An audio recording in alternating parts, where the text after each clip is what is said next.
There are 400 billion stars within our galaxy alone, and many of them have been shining for far longer than our own sun has existed. Even when we lean toward the most conservative estimates, we are still left with millions of worlds scattered across the Milky Way that orbit at just the right distance for liquid water to persist. And across roughly 13.8 billion years, the universe has had more than enough time to give rise to life, to intelligence, and perhaps even to civilizations capable of moving between the stars. If we simply follow the numbers, allowing them to guide our expectations, something begins to feel slightly out of place. A galaxy like ours should not be quiet. It should carry the faint presence of activity, signals stretching across the spectrum, subtle traces of distant technologies, quiet indications that other minds have also looked out into the dark. Even slow-moving probes, given enough time, should have spread across vast distances and reached every region of the galaxy, including this small corner we call home. And yet, when we turn our instruments outward and listen with care, what we encounter is not what we expect. It is not a chorus of distant transmissions, nor a faint background of artificial noise. Instead, what we find is silence. In 1950, the physicist Enrico Fermi asked a question so simple it almost sounded casual. And yet it continues to rest quietly at the edge of everything we think we understand about the universe. Where is everybody? It is not just a question about life beyond Earth, but something deeper. Something that touches the nature of existence itself. Because whatever the answer may be, it carries consequences that are difficult to set aside. And if you find yourself drawn to questions like this, the kind that gently reshape how we see the universe, consider subscribing so you can continue exploring them here. For now, allow yourself to settle in and let your thoughts slow. We are about to follow this question into one of the most quietly unsettling possibilities science has ever considered. It was an ordinary summer afternoon in 1950. The sun rested heavily over the desert landscape of Los Alamos, casting a steady warmth across the laboratory grounds. A small group of physicists walked together toward the cafeteria, at a place where, just 5 years earlier, they had helped create one of the most destructive technologies humanity had ever known. And yet, the atmosphere was not heavy. The conversation moved easily, almost playfully. Someone mentioned a cartoon from The New Yorker, showing aliens quietly taking trash cans from the streets of New York City. It was an odd image, and it brought a few quiet laughs. From there, the discussion drifted toward the growing number of flying saucer reports appearing in newspapers at the time. Ideas were exchanged, possibilities were joked about, and the topic moved along like any other casual conversation over lunch. And then, without warning, in the middle of it all, Enrico Fermi set his fork down and asked a question. There was no build-up, no pause, no sign that anything unusual was about to be said. Just a simple sentence, spoken almost as if it had arrived on its own. "Where is everybody?" At first, the others laughed. It sounded like a continuation of the joke, almost like the natural ending to the conversation they had just been having. But Fermi was not smiling. Because while the others had been talking, he had been thinking. As they walked, he had been quietly working through numbers in his mind. He was known for an almost instinctive ability to estimate complex problems with remarkable precision. The kind of physicist who could approximate the energy of a nuclear explosion using nothing more than a few falling pieces of paper. And what he had just considered led him somewhere unexpected. When you reflect on the age of the galaxy, the immense number of stars within it, and the strong likelihood that many of those stars host planets, something begins to feel slightly inconsistent. Civilizations, if they emerge at all, should have had more than enough time to appear, to develop technology, and to spread outward across the Milky Way, not just once, but many times over. In that case, the galaxy should carry clear signs of their presence. Signals should drift quietly through the void.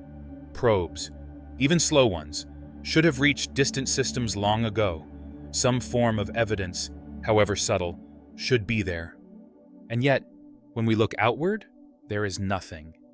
No signals, no artifacts, no structures, no indication that any other intelligence has ever passed this way. Enrico Fermi never formally published this idea. There was no paper, no presentation, no carefully structured theory introduced to the scientific community. It remained what it had always been, a question asked casually over lunch. But those who were present understood immediately that something deeper was hidden within it. Later, Edward Teller would recall that Fermi had quickly worked through a series of rough estimates and arrived at a quietly troubling conclusion. There was a clear tension between what the numbers seemed to suggest and what reality appeared to show. On one side, the likelihood that intelligent civilizations should exist. On the other, the complete absence of any evidence for them. Somewhere between those two, something did not quite align. The probabilities suggested they should already be here. Reality showed that they were not. So somewhere in our assumptions, something had to be incomplete. That quiet contradiction became known as the Fermi Paradox. And it remains one of the most unsettling, unanswered questions in science. Not because it is mathematically complex, but because every serious attempt to resolve it seems to lead toward conclusions that feel either deeply unfamiliar or quietly unsettling. The mathematics itself is not especially difficult, but the implications are. To understand why this question continues to linger, we have to look at the numbers Fermi was considering, and those numbers begin with the galaxy itself. The Milky Way is vast beyond any scale the human mind was shaped to fully grasp.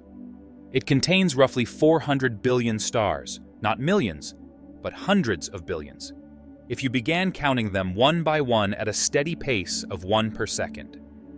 It would take more than 12,000 years to finish.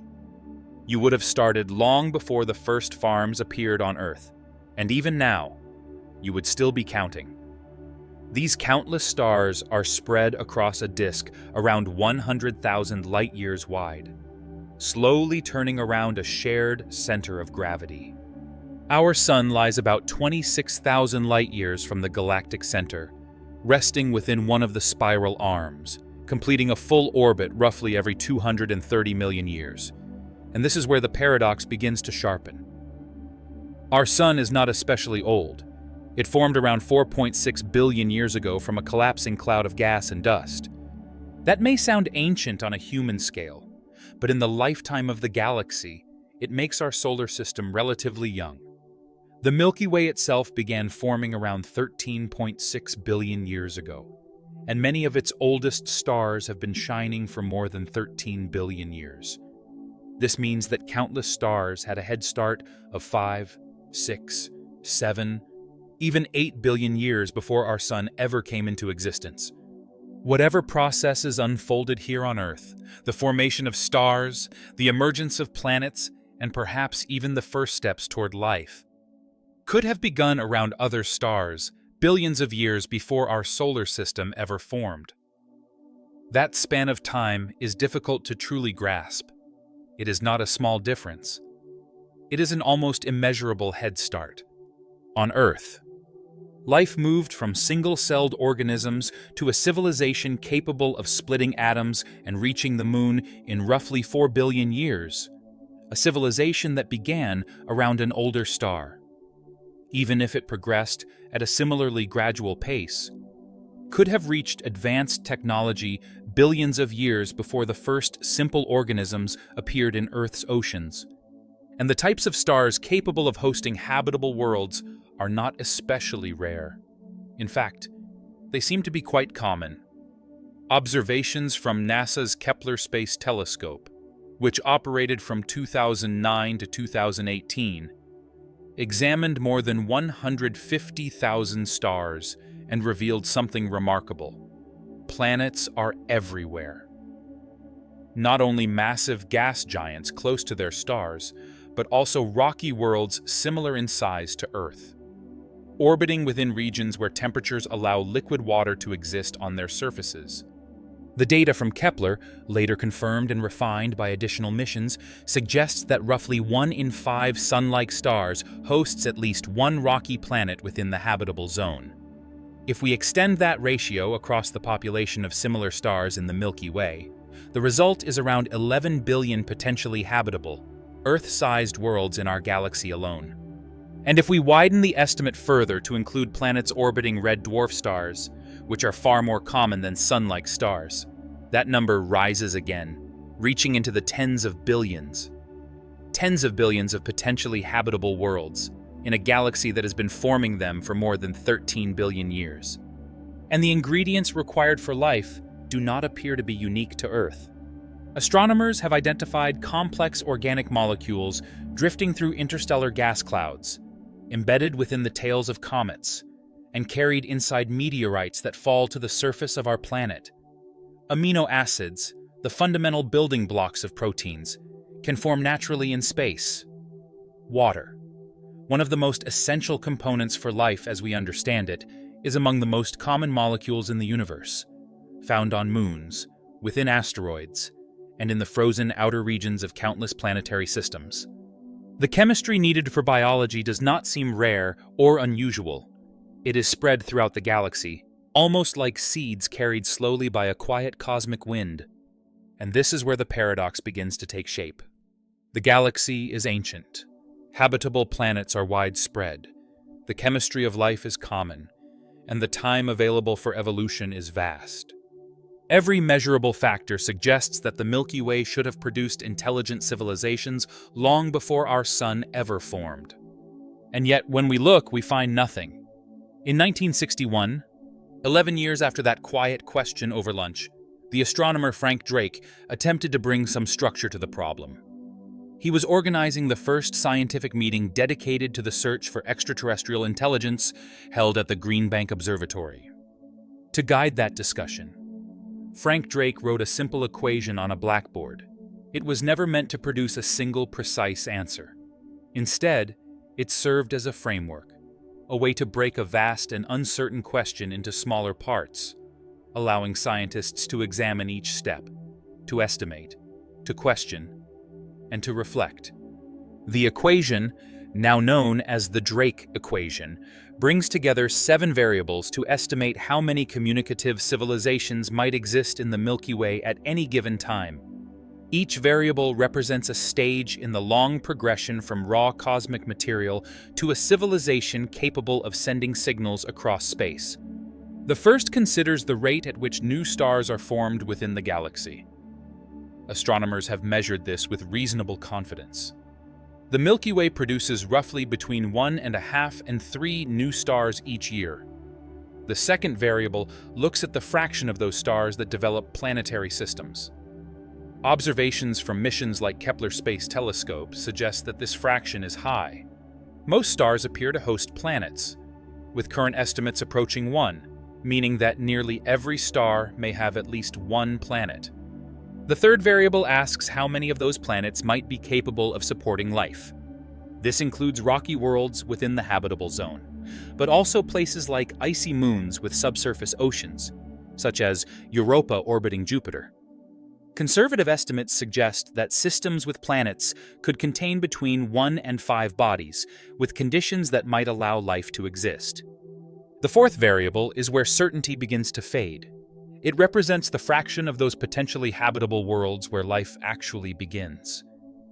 Here, we have only a single example to guide us. On Earth, life appeared relatively quickly, within a few 100 million years after conditions stabilized. But with only one data point, it is difficult to know whether this process is common or exceptionally rare. Some scientists see this early emergence as a sign that life may arise easily when conditions are right. Others point out that one example is not enough to draw conclusions, and that the origin of life could be an extraordinarily uncommon event. The most honest answer, for now, is that we simply do not know. The fifth variable considers how often life, once it begins, develops intelligence. Again, we are left with a single example. On Earth, Life existed for roughly 3.5 billion years before anything resembling human-level intelligence appeared. Over that vast span of time, countless species evolved and disappeared. Only one developed advanced technology. Intelligence does not appear to be an inevitable outcome of evolution. It is only one possible path among many. The sixth variable looks at the fraction of intelligent species that go on to develop technology capable of producing detectable signals, such as radio transmissions, laser emissions, or large-scale engineering. Even on Earth, anatomically modern humans existed for around 200,000 years before developing radio. The transition from intelligence to technology is not guaranteed. And then comes the seventh variable, perhaps the most important and the most quietly unsettling. It represents the average length of time that a communicative civilization continues to exist. This value, often referred to as L, influences everything that comes before it. A civilization that transmits signals for 10 million years would leave a lasting presence across the galaxy. But one that broadcasts for only 200 years would appear as a brief flicker, so short that the chance of another civilization noticing it becomes extremely small. When the equation was first introduced at the meeting in Green Bank Observatory, participants used optimistic assumptions and arrived at estimates suggesting that the galaxy could contain anywhere from 1,000 to 100 million communicative civilizations. At the time, the outlook felt quietly optimistic. The universe seemed full, perhaps even crowded with life. But those estimates depended strongly on one uncertain factor: how long civilizations are able to endure. If they persist for millions of years, the galaxy becomes filled quite easily. If they last only a few centuries, it grows empty just as quickly. The Drake equation does not resolve the Fermi Paradox. Instead, it brings it into sharper focus. It reveals where our uncertainty lies and gently forces us to confront the questions we are least prepared to answer. And the most difficult of those questions is not about stars or planets or chemistry. It is about survival. If we set the equation aside for a moment and look at the problem from a different perspective, something else begins to emerge. We can move away from signals and communication, and instead consider something more physical. What happens when a civilization decides to expand beyond its home world? In 1980, the physicist Frank Tipler introduced a thought experiment that made the paradox even more difficult to ignore. He argued that a civilization does not need faster than light travel, or any unknown advanced technology, to spread across the galaxy. All that would be required are self-replicating probes. Imagine a civilization constructing a single robotic spacecraft capable of traveling to a nearby star system at a modest fraction of the speed of light, perhaps around 10%. At that speed, such a probe could reach the nearest star in about 40 years. And once it arrives, it would not simply stop. Using local materials, asteroids, dust, and debris, it could build copies of itself, sending them onward to other stars. Those copies would then continue outward, each one traveling to nearby systems, repeating the same process, constructing more probes, and sending them further. What begins as a single machine becomes a growing wave, expanding quietly through interstellar space. This is exponential expansion, unfolding across the galaxy. And when you follow the numbers, the conclusion becomes difficult to avoid. Even when accounting for travel time between stars and the delay required to construct new probes. A single expanding wave could reach every star system in the Milky Way within roughly 1 million to 10 million years. By human standards, that may sound like an immense span of time, but on a galactic scale, it is almost nothing. Closer to a brief moment than a long era.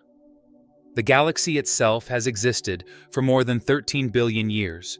1 million years represents far less than 1/100th of 1% of that history. Which means that if even one civilization, at any point during those billions of years, had developed self-replicating probes and set them in motion, those probes should already have reached every corner of the galaxy, including our own. And yet we see no trace of them. No probes drifting through our solar system. No artifacts left behind. No signs of past visits. No large structures surrounding distant stars. This absence is not a small detail. It is something that is difficult to dismiss. And the situation becomes even more puzzling when you realize that this argument does not rely entirely on self-replicating machines, or even on deliberate colonization. A civilization expanding slowly and steadily, moving from one nearby system to the next, much like ancient navigators crossing between islands, would still be able to spread across the galaxy within a few million years. The key idea here is not speed, and not even advanced technology. It is time. The Milky Way is so old that even the slowest imaginable expansion would have filled it many times over by now. For billions of years, the universe has been running this quiet experiment again and again. The expected outcome would be a galaxy rich with signs of intelligence. But what we observe instead is silence. For more than 60 years, scientists have been searching for that missing evidence. The effort known as Search for Extraterrestrial Intelligence began in 1960, when Frank Drake pointed a radio telescope toward two nearby stars and listened with care for any sign of a signal. He found nothing. Since then, the search has expanded in both scale and sensitivity. SETI programs have examined millions of stars across a wide range of radio and optical frequencies. Observatories such as the Allen Telescope Array and initiatives like Breakthrough Listen have scanned the sky using instruments far more advanced than anything available in those early years. And yet, the result remains unchanged. No confirmed signals, no repeating patterns, no clear indication of intelligence. The search is still incomplete, and researchers are careful to remind us that a lack of evidence is not the same as evidence of absence. But as the scale of the search continues to grow, and as the expectation of what we might find remains so high, the silence becomes increasingly difficult to explain. Astronomers have also looked for indirect signs of advanced civilizations. If a species were to construct something like a Dyson sphere, a vast structure designed to capture a significant portion of a star's energy, it would release waste heat that could be detected as an infrared signature. In 2015, scientists surveyed around 100,000 galaxies, searching for unusual infrared emissions that might suggest galaxy-spanning civilizations harvesting stellar energy. They found nothing unusual. Another study examined roughly 250,000 individual stars within the Milky Way, looking for similar infrared traces that could indicate partial Dyson structures. Once again, nothing appeared. The Gaia spacecraft offers yet another perspective. By mapping the positions and motions of nearly 2 billion stars, it provides an extremely detailed view of our galaxy. If civilizations had built large artificial structures or significantly altered their stellar environments, those changes might appear as subtle irregularities in the data. So far, none have been confirmed. Even our own solar system has been examined with care. If self-replicating probes had entered our system at any point over the past several billion years, they might have left traces on the Moon, on asteroids, or in stable orbital regions known as Lagrange points. Searches in these regions have revealed nothing artificial. The surface of the Moon acts as a kind of long-term record, preserving billions of years of history, almost like a quiet archive of everything that has passed through our region of space. And that record shows no evidence of visitation. The silence is not limited to our immediate surroundings.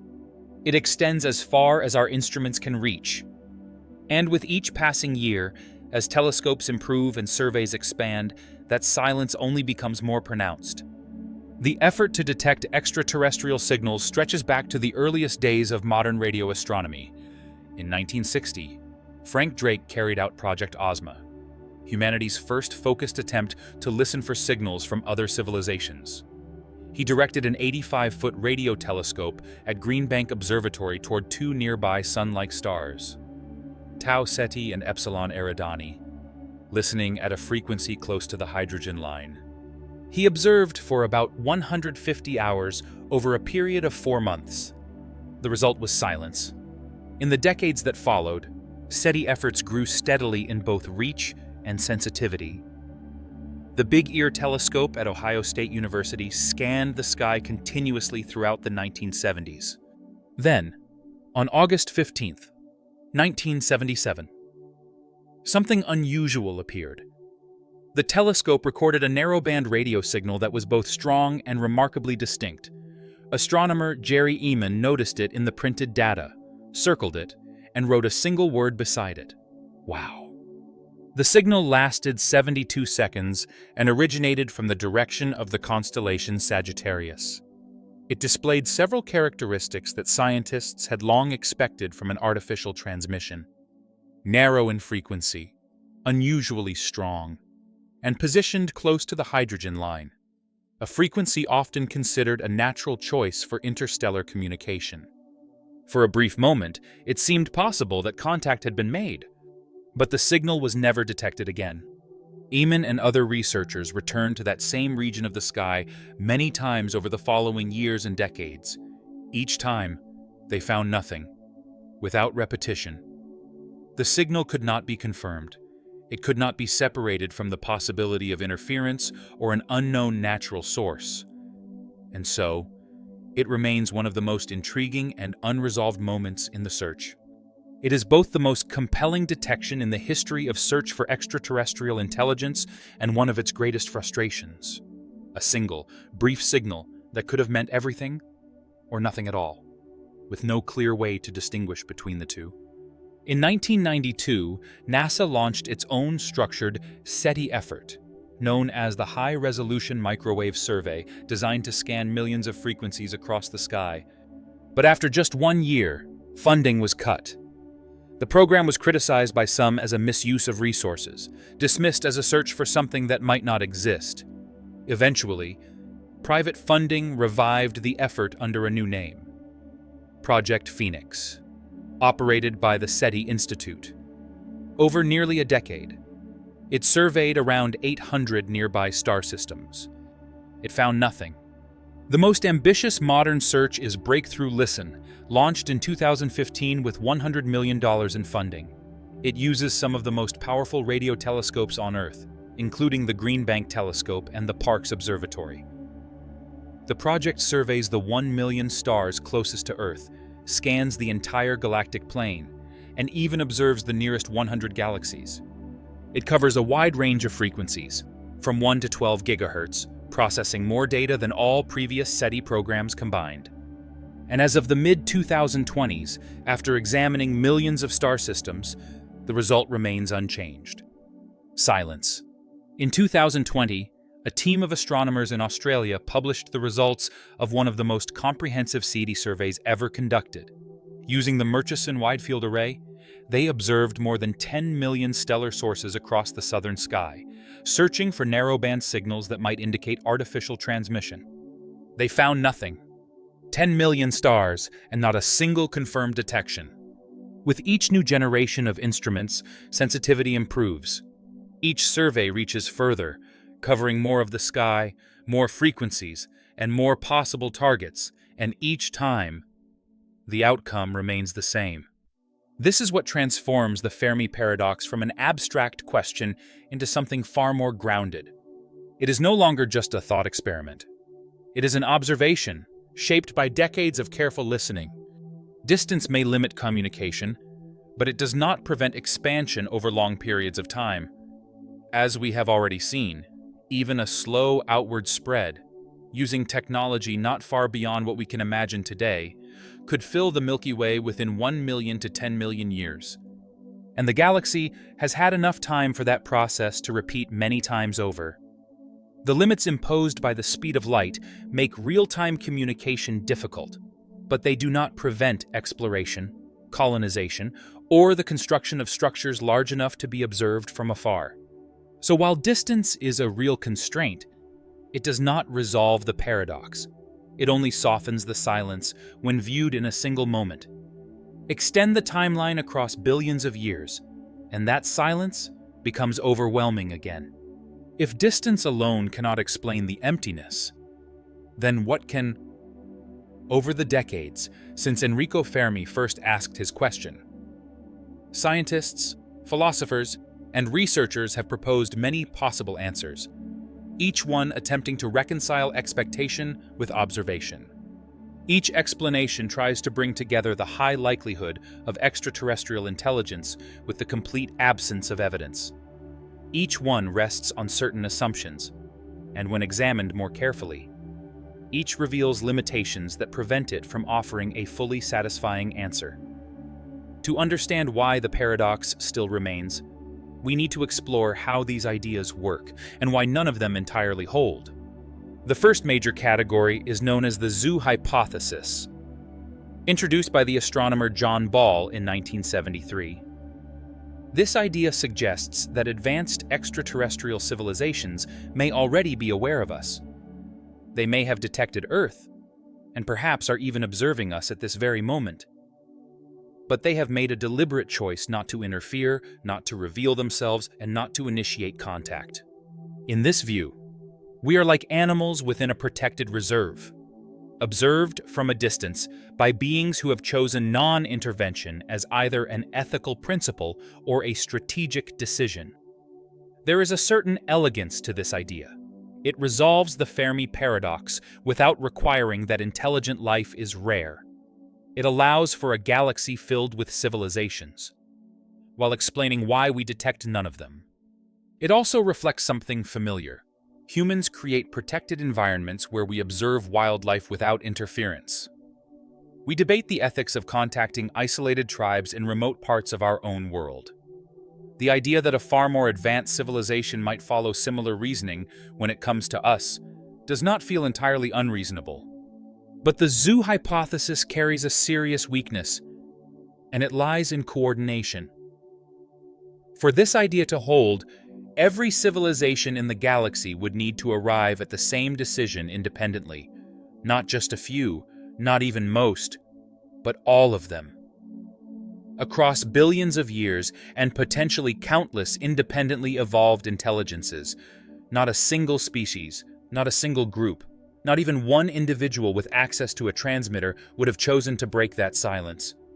Not once in the entire history of the galaxy. Consider what that implies.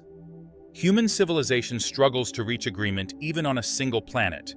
We cannot maintain consistent consensus on climate policy, global trade, or nuclear disarmament.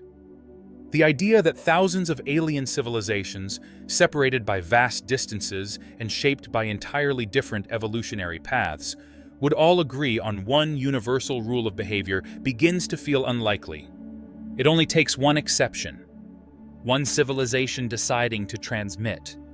One individual pointing a signal toward the stars. One probe entering a system by chance. Over billions of years, the likelihood of perfect universal restraint approaches zero. So while the zoo hypothesis is not impossible, as a universal explanation, it depends on a level of coordination that seems less plausible than the alternatives it tries to avoid. There is also a darker version of this idea, one shaped not by caution or ethics, but by fear. This is often called the dark forest hypothesis, a concept explored in science fiction, but grounded in real ideas from game theory and evolutionary reasoning. The premise is simple. Imagine a galaxy filled with civilizations, each aware that others might exist, but unable to determine their intentions. The vast distances between stars make direct verification nearly impossible. You cannot easily visit another civilization to learn whether it is friendly or hostile.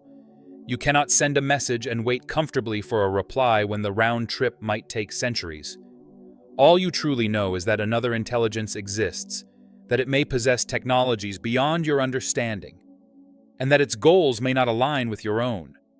In this scenario, game theory leads toward a deeply unsettling conclusion. Any civilization that reveals its location may risk being destroyed by a more advanced or more cautious neighbor.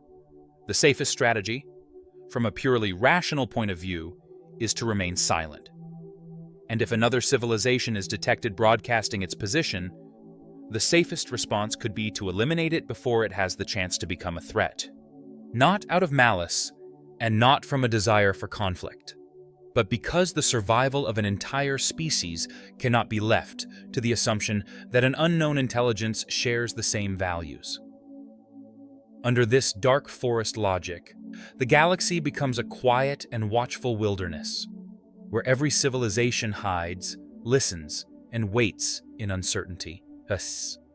In that context, broadcasting your presence is no longer an act of curiosity or hope. It becomes something far more dangerous. The silence we observe would not suggest that civilizations are absent, but that they have learned, perhaps through experience, that being noticed comes with consequences. This idea carries a certain emotional weight that few other explanations can match. It reframes the Fermi Paradox from a question of absence into one of survival. The universe is no longer empty, but cautious, even hostile, a place where silence becomes the only reliable strategy. But despite its appeal, the dark forest hypothesis faces significant challenges. First, it assumes that interstellar destruction is both possible and practical. Eliminating a civilization across interstellar distances would require technology of extraordinary precision and scale, targeting a star system dozens of light years away with enough accuracy to ensure destruction. Whether through relativistic projectiles or directed energy, pushes the limits of what physics appears to allow, even in theory. Second, the idea depends on every civilization arriving at the same conclusion. Just as the zoo hypothesis requires universal cooperation, the dark forest requires universal suspicion. Yet it would only take a single civilization to act differently, to broadcast openly, even recklessly, to break the pattern. Across billions of years and potentially countless independent species, the emergence of at least one openly transmitting civilization seems likely. Third, there is no observable evidence of interstellar conflict. We do not see disrupted star systems, sterilized planets, or any large-scale signs of cosmic warfare. If such destruction were common, we might expect to detect its traces. So far, we do not. The dark forest remains a compelling idea, both scientifically and philosophically, but as a complete explanation, it relies on assumptions that current evidence does not strongly support. Another major explanation approaches the paradox from a very different direction. Instead of suggesting that civilizations exist but remain hidden, it proposes that the conditions required for complex life are so specific that Earth may be one of very few places where everything aligned. This is known as the rare Earth hypothesis, developed by the geologist Peter Ward and the astronomer Donald Brownlee in their work from the early 2000s. It remains one of the more grounded scientific approaches to the paradox. The argument is not that habitable planets are uncommon. Observations from the Kepler Space Telescope show that rocky worlds with habitable zones are widespread. The argument is that being in the right zone is only the beginning of a much longer chain of requirements. And with each additional condition, the odds become smaller. Start with the star itself. Not all stars provide stable environments for life. Red dwarf stars, which make up roughly 70% of the stars in the galaxy, present significant challenges. They often produce intense stellar flares capable of stripping away planetary atmospheres. Many planets within their habitable zones are tidally locked, with one side permanently facing the star, creating extreme temperature contrast between the day side and the night side. Stars that are too massive burn through their fuel very quickly, ending their lives in supernova explosions before complex life has time to emerge. The range of stellar types capable of providing stable, long-lasting energy over billions of years is narrower than it might first appear. Then there is the planet itself. Earth possesses a strong magnetic field, generated by its molten iron core. This magnetic field creates a magnetosphere that deflects charged particles carried by the solar wind. Without this protection, the solar wind would gradually erode the atmosphere, much like what happened on Mars. Mars once had a thicker atmosphere and liquid water on its surface, but as its core cooled and its magnetic field weakened, the solar wind slowly stripped that atmosphere away over millions of years, leaving behind the cold and barren world we see today. A planet in the habitable zone without a strong magnetic field may simply be a world waiting to lose its atmosphere. Earth also benefits from plate tectonics, a geological process in which the crust is divided into moving plates that recycle material between the surface and the interior. This process helps regulate carbon dioxide levels over long periods through the carbon silicate cycle. Without plate tectonics, carbon dioxide could build up unchecked, leading to a runaway greenhouse effect similar to the one that transformed Venus into a furnace with surface temperatures of 460 degrees Celsius. Or it could be depleted entirely, leaving the planet frozen. Plate tectonics acts as a kind of planetary thermostat, and not all rocky worlds appear to possess it. The process seems to depend on a specific combination of planetary size, composition, and internal heat, conditions that may not be common. Then there is the Moon. Earth's moon is unusually large compared to its parent planet, measuring about 1/4 of Earth's diameter. This large companion helps stabilize Earth's axial tilt, preventing extreme variations that would otherwise drive dramatic climate changes over long spans of time. Mars, which lacks such a stabilizing moon, has experienced axial tilts ranging from roughly 15 to 45 degrees over geological history, leading to chaotic shifts in climate. A stable tilt may be important for complex life to develop over billions of years. The origin of Earth's moon is thought to trace back to a massive collision between the early Earth and a Mars-sized body about 4.5 billion years ago. That event was not guaranteed. Many planets in habitable zones may never experience such a collision, and some that do might be destroyed by it rather than gaining a stabilizing companion. Jupiter also plays an important role.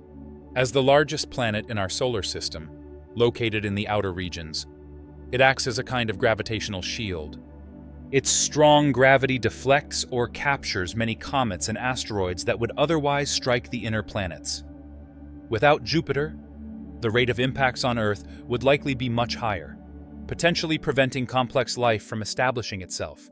Simulations suggest that planetary systems without a Jupiter-like protector may experience impact rates several times greater than what we observe here.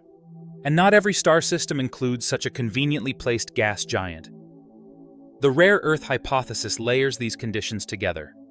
The right kind of star, a rocky planet within the habitable zone, a strong magnetic field, active plate tectonics, a large moon formed through a specific type of impact, a gas giant in the outer system to reduce incoming impacts, and the right position within the galaxy itself, far enough from intense radiation near the galactic center, yet rich enough in heavy elements to form rocky planets. This final requirement is especially important because it limits where complex life can arise within the Milky Way. Astronomers refer to this as the galactic habitable zone, similar in concept to the habitable zone around a single star, but applied across the entire galaxy. It defines the region where conditions may be suitable for the development of complex life. Move too close to the galactic center, where stars are densely packed and supernova events are more frequent, and the radiation environment becomes hazardous. A planet in these inner regions could be exposed to intense bursts of gamma radiation every few million years, each event potentially stripping away atmospheric protection and exposing the surface to harmful ultraviolet radiation. Complex surface life would be repeatedly pushed back toward the beginning, never given enough uninterrupted time to progress beyond simple microbial forms. Move too far from the galactic center, and a different limitation begins to appear. The outer regions of the galaxy are relatively poor in heavy elements. Stars there formed from gas clouds that had not yet been enriched by many generations of stellar nucleosynthesis. With fewer heavy elements available, there are fewer rocky planets: carbon, oxygen, silicon, and iron. The essential building blocks of terrestrial worlds and complex chemistry become less abundant toward the outer edges of the galaxy. A star system in these distant regions might still host gas giants, but lack the materials needed to form an Earth-like planet. The most favorable region lies somewhere in between. Current models suggest that the galactic habitable zone forms a broad ring stretching from roughly 13,000 to 33,000 light-years from the galactic center. Our solar system, at about 26,000 light-years, sits comfortably within this range. But even so, this zone represents only a fraction of the galaxy's total stars. Those within it may account for only around 20 to 30% of the Milky Way's 400 billion stars. That immediately reduces the number of potential candidates for complex life by more than 2/3, even before considering any additional conditions. And this region has not remained fixed over time. In the early galaxy, heavy elements were scarce throughout. The habitable zone was likely much narrower, or perhaps did not exist in a meaningful way at all. As generations of stars formed, lived, and ended their lives, they gradually enriched the galaxy with heavier elements, allowing the habitable zone to expand outward. Some stars that lie within this zone today may not have occupied favorable conditions when they first formed billions of years ago. This time-dependent aspect further limits how many systems have been suitable for complex life for long enough to actually develop it. Each individual factor might be relatively common on its own, but the probability that all of them occur together around a single star decreases sharply with every added requirement. This is what makes the argument compelling. It relies only on known astrophysical and geological processes, without requiring speculative assumptions. It suggests that complex life depends on a very specific combination of conditions that many planets may never satisfy. And it offers a plausible explanation for why Earth-like worlds with rich biospheres could be extremely rare. But the rare Earth hypothesis has an important limitation. It explains why such worlds might be uncommon, but it does not fully account for the silence. Even if only 1 in a billion star systems develops complex life, the Milky Way still contains hundreds of billions of stars. That would still imply hundreds of civilizations in our galaxy alone. And when extended to the observable universe, which contains roughly 2 trillion galaxies, even the most restrictive version of this hypothesis would still predict vast numbers of civilizations across cosmic space. So while it reduces the scale of the paradox, it does not remove it entirely. It lowers the expected number. But unless each required condition is almost impossibly rare, it cannot reduce that number to 0. The third major explanation turns to a different possibility, not rarity, but a mismatch in how civilizations communicate. Perhaps civilizations do exist throughout the galaxy, actively broadcasting their presence, but using methods we are unable to detect. So far, humanity has focused primarily on searching for radio signals, and more recently, optical laser pulses. These are the technologies we understand and can measure. But a civilization even a few centuries more advanced than ours might rely on entirely different forms of communication, ones we have not yet discovered or cannot currently observe. One theoretical possibility involves gravitational waves. These ripples in space-time, predicted by Albert Einstein and first directly observed in 2015, travel at the speed of light and pass through matter almost completely unaffected. A sufficiently advanced civilization might be able to encode information into gravitational waves, creating a communication system that our current detectors, built to observe natural cosmic events, would not recognize as artificial. Another possibility is neutrino communication. Neutrinos are subatomic particles that interact so weakly with matter that they can pass through entire planets without interruption. A civilization capable of generating and controlling neutrino beams could create a communication channel that is nearly impossible to intercept or block. Our current neutrino detectors are extremely limited compared to what would be required to identify or decode such signals. There are even more speculative ideas. Some suggest forms of communication based on quantum principles, perhaps involving entanglement, or methods that manipulate stellar output or gravitational lensing in ways we do not yet understand. It is possible that the universe is already filled with signals, quiet exchanges between distant civilizations, carried through channels we simply do not yet have the ability to perceive. This perspective highlights a limitation that is easy to overlook. We have only been listening for a very brief moment on a cosmic timescale, using instruments designed to detect a narrow slice of what might exist. Concluding that the galaxy is silent after just a few decades of searching is somewhat like taking a single glass of water from the ocean, finding no fish, and assuming the entire ocean is empty. This analogy, often associated with Jill Tarter, reminds us how small our search has been compared to the scale of the question. But the idea of a communication mismatch encounters a familiar difficulty. For it to fully explain the silence, every civilization would need to move beyond electromagnetic communication. Not a single species, not a single group, not even an individual experimenting with radio would continue to transmit on frequencies we can detect. Across billions of years, that becomes increasingly difficult to accept. Even if advanced civilizations transition to more sophisticated methods, there should still be a period, perhaps lasting centuries or longer, where they rely on radio. A galaxy containing civilizations at many different stages of development should include at least some that remain in this earlier phase. Just as we observe stars at every stage of their life cycles, we might expect to detect at least a few civilizations still using technologies we recognize. The absence of even these signals suggests that communication mismatch alone may not be enough to resolve the paradox. The fourth explanation takes a different direction, and perhaps a more introspective one.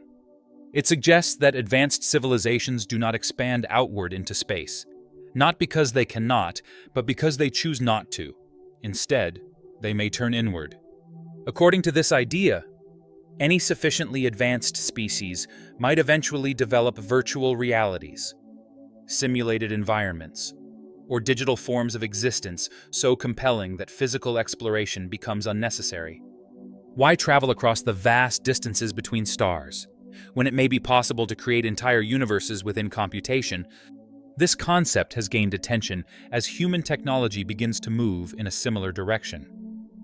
Virtual environments are becoming increasingly immersive.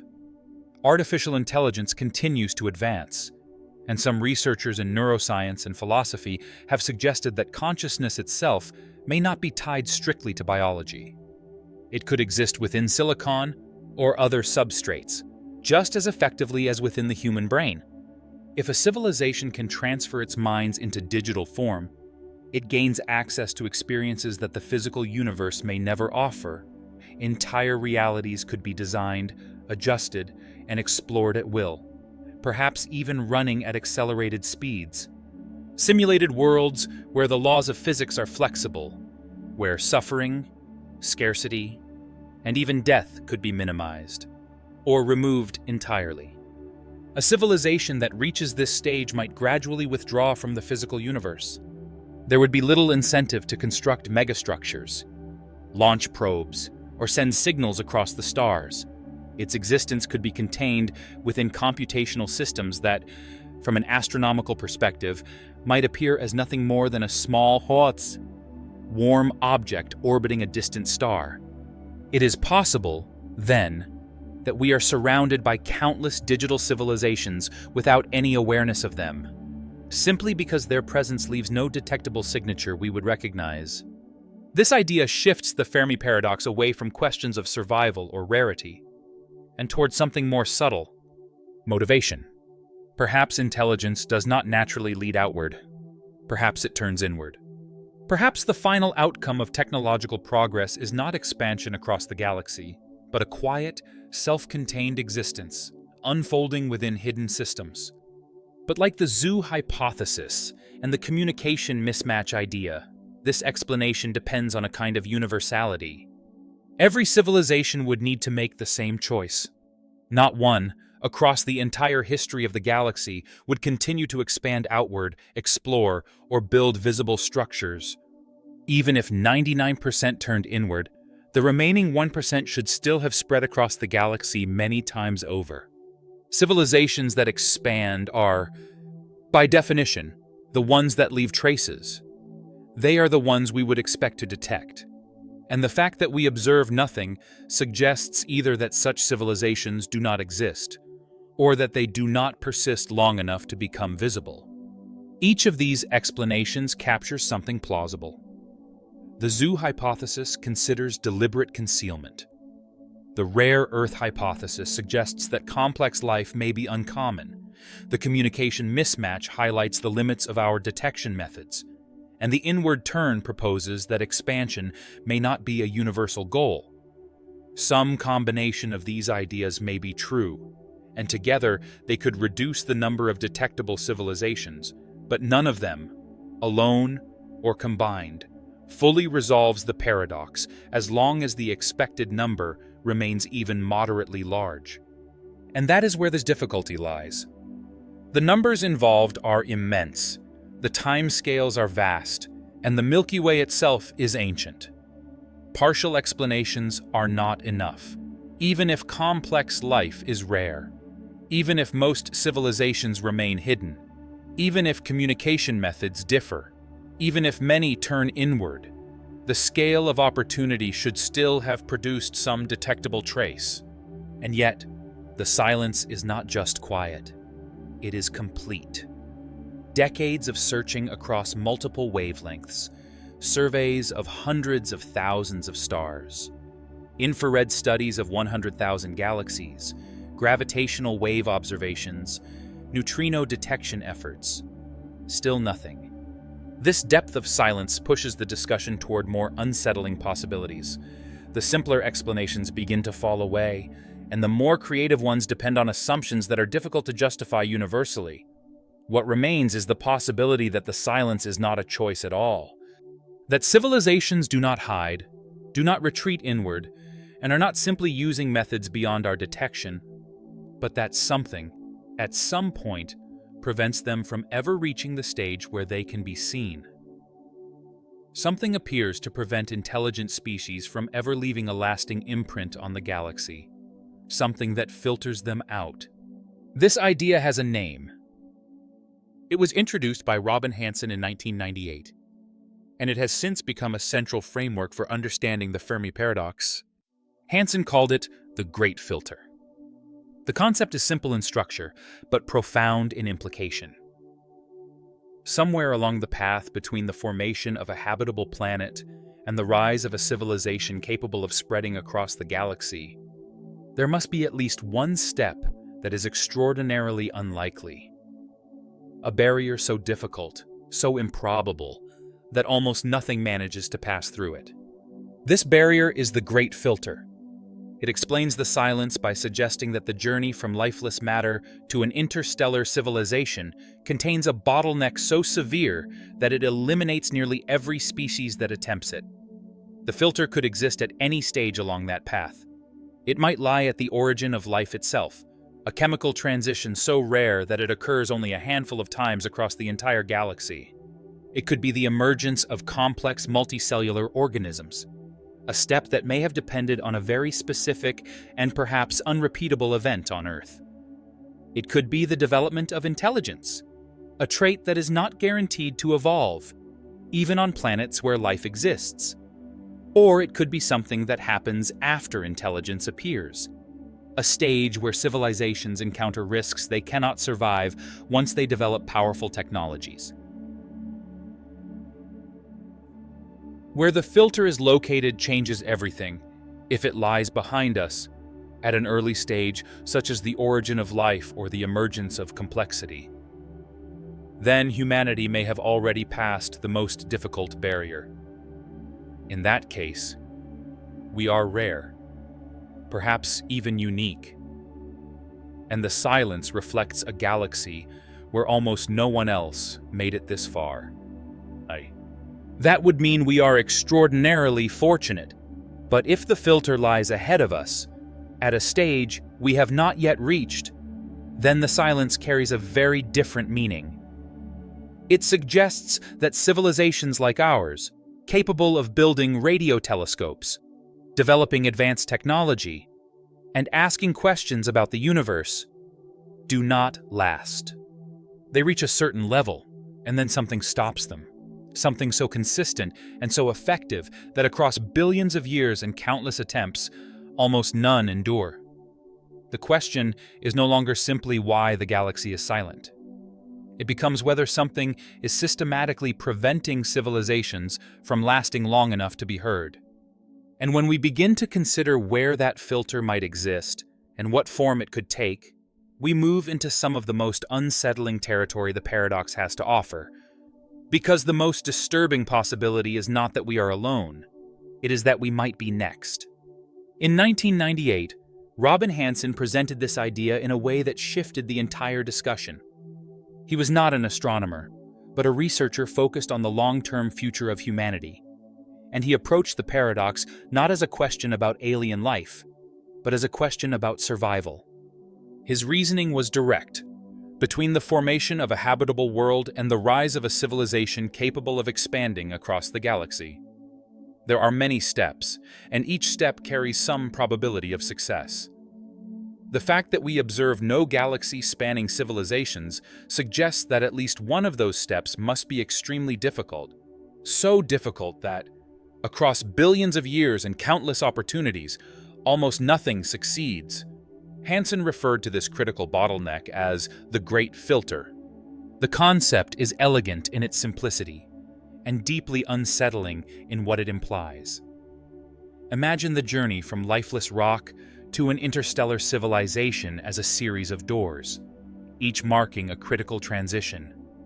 The origin of life, the rise of complex cells, the evolution of multicellular organisms, the emergence of intelligence, the development of technology, and the ability of that technology to survive long enough to expand beyond a single planet. Each door is locked, and the key depends on some combination of chemistry, biology, physics, and chance. The Great Filter suggests that at least one of these doors is almost impossible to open. Nearly every planet that reaches that point fails to pass through. And the most important question, the one that determines whether this idea offers comfort or concern, is where that filter exists. If it lies early in the chain, at a step humanity has already passed, then we are among the rare successes. We made it through. The galaxy is silent because almost nothing else ever did. But if the filter lies further ahead, at a stage we have not yet reached, then the silence carries a warning. Civilizations like ours may arise often. They may develop radio telescopes, nuclear technology, and advanced computation. And then, at some point, something stops them, consistently and completely. To understand which possibility we face, we have to examine each step along the path and consider how difficult it truly is. And the answers are not especially reassuring.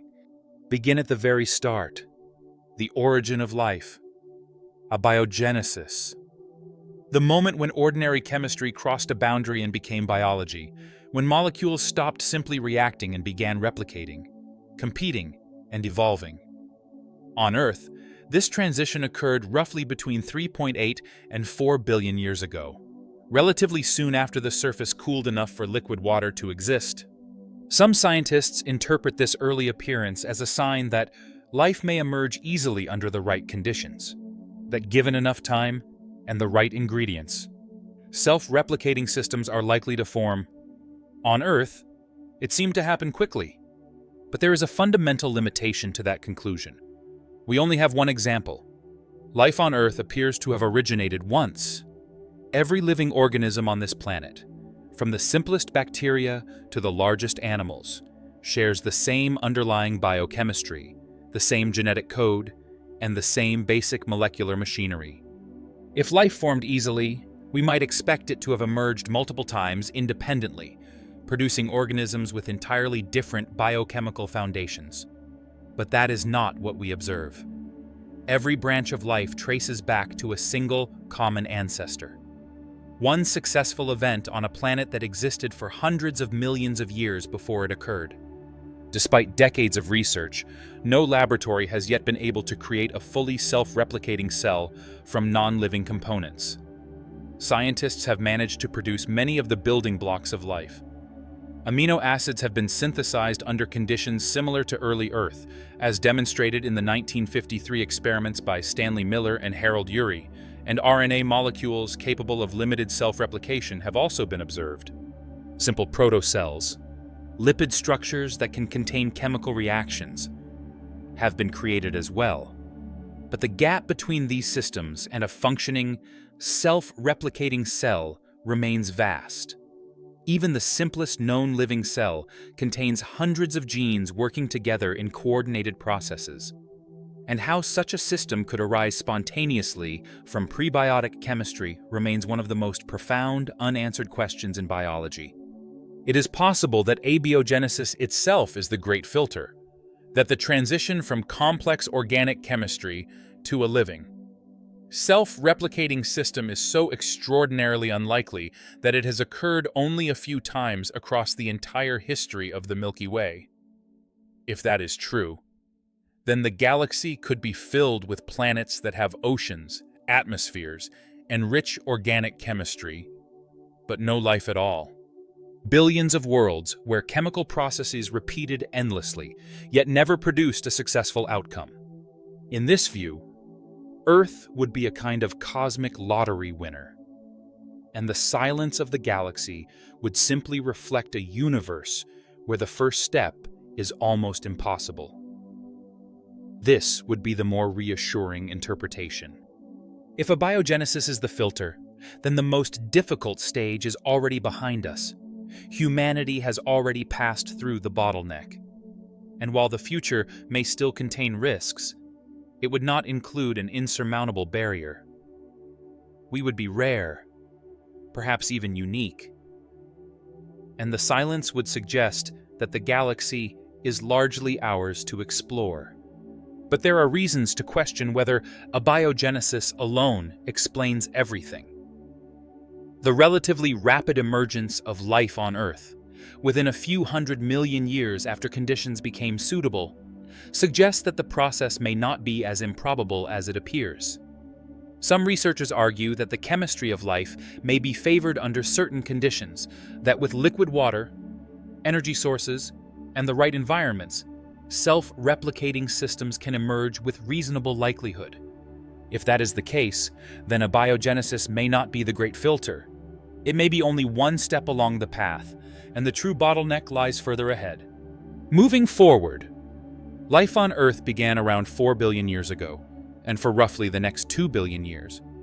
All life remained in a simple form, single-celled organisms such as bacteria and archaea. They were highly successful in their own way, but limited in complexity, with no eyes, no nervous systems, no limbs, and no organs.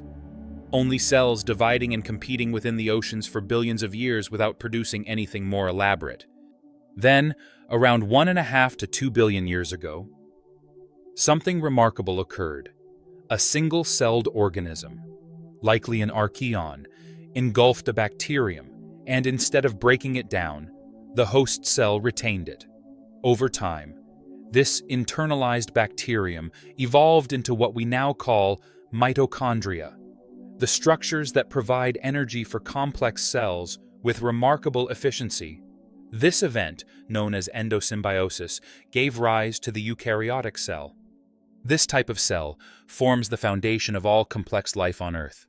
Every animal, every plant, every fungus, and every protist is built from eukaryotic cells containing mitochondria.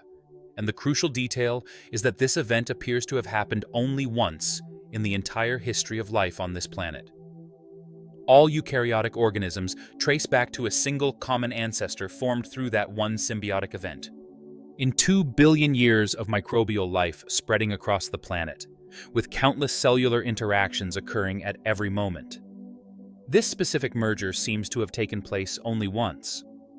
Some evolutionary biologists, including Nick Lane at University College London, have suggested that the emergence of complex cells was not just rare, but extraordinarily unlikely.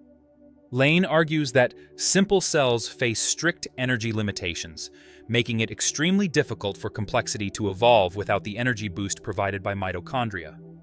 And acquiring mitochondria required a highly unusual event, one cell engulfing another and forming a stable partnership rather than simply consuming it.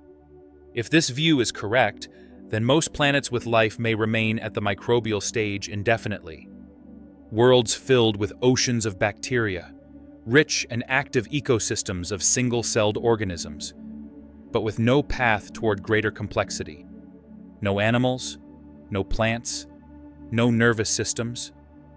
From a distance, such planets might appear lifeless, even though they are not. This makes the rise of complex cells another possible candidate for the Great Filter. In this case, life itself could be common, but complex life would be extremely rare. The galaxy might be filled with microbial worlds, but almost none capable of producing technology. The silence would not reflect a lack of life, but a lack of anything able to build a radio telescope. But even if complex cells are rare, the story does not end there.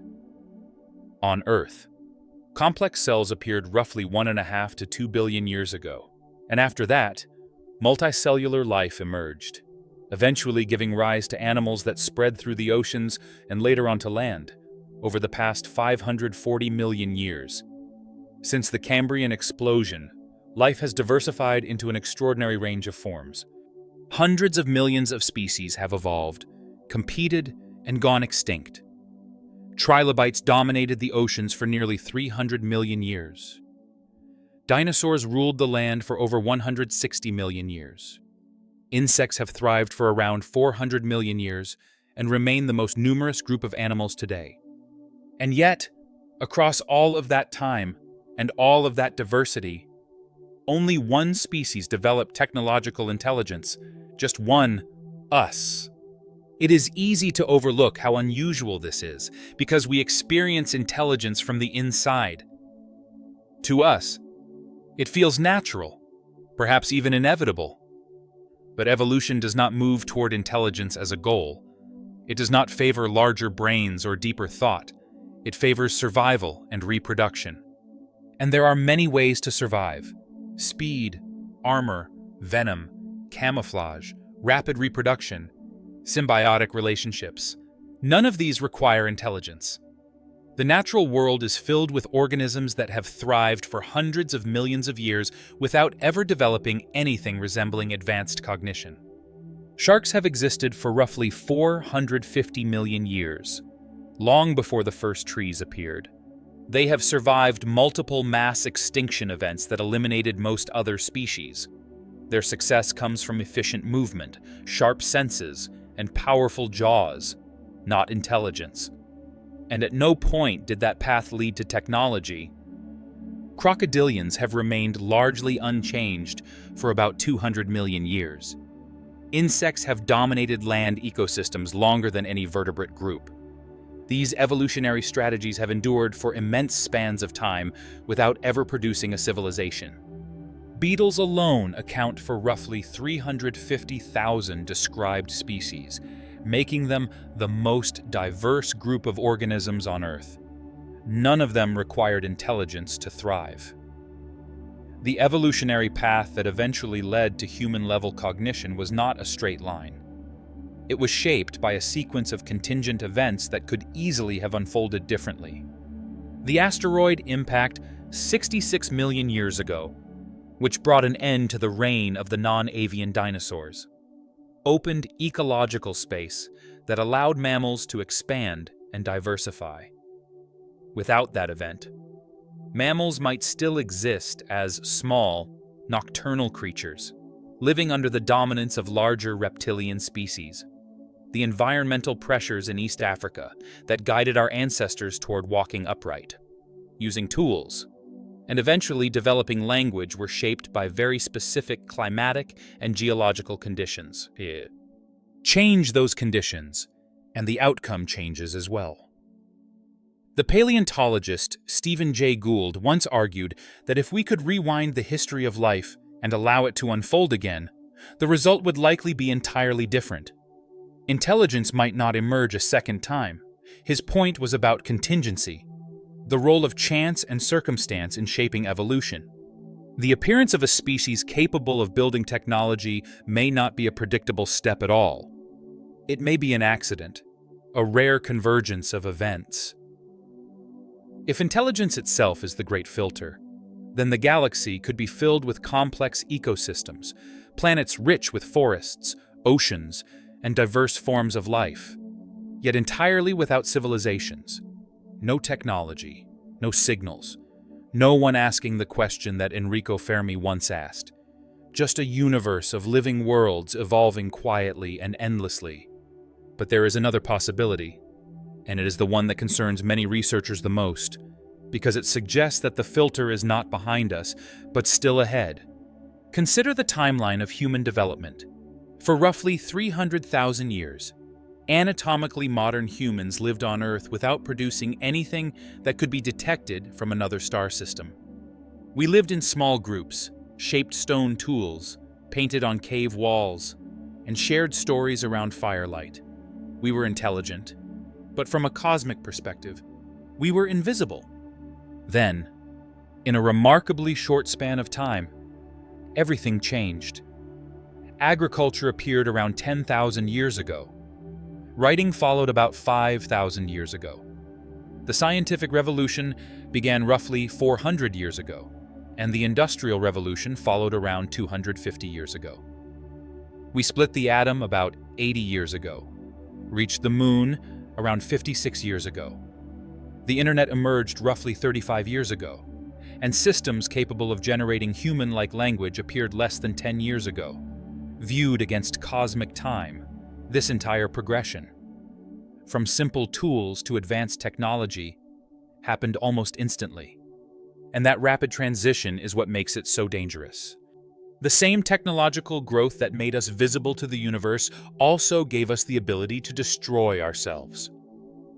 Within the span of a single decade, we developed both the capacity to send signals into space and the capacity to end our civilization through nuclear weapons. Visibility and self-destruction appeared almost at the same moment. This is what can be described as the technological bottleneck, a phase in which a civilization becomes powerful enough to reshape its world, to announce its presence, and to threaten its own existence, while still lacking the stability, foresight, and resilience needed to ensure long-term survival. Humanity entered this bottleneck roughly 80 years ago, when the first nuclear weapons were detonated, and it is possible that we are still deep within it now.